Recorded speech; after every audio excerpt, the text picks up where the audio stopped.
Hi all, welcome to my channel. Let us prepare Ganesha Chaturthi Prasad Modak. Take cashew nuts, almonds, walnuts, pista, dry coconut pieces, sugar and grind well.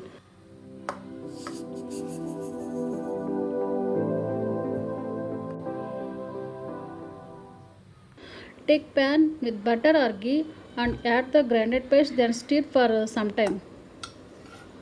Add cardamom powder and mix well.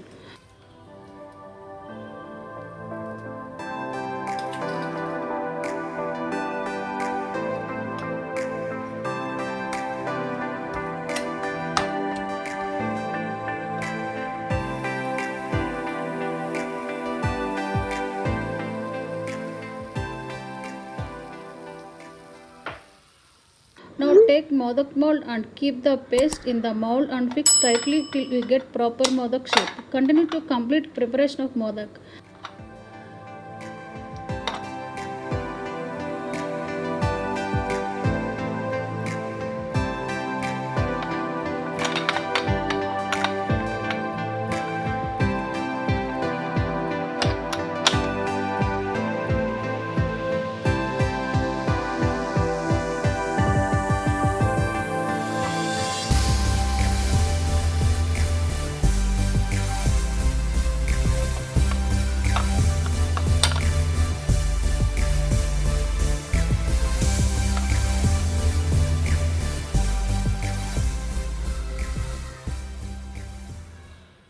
Happy Ganesha Chaturthi to all.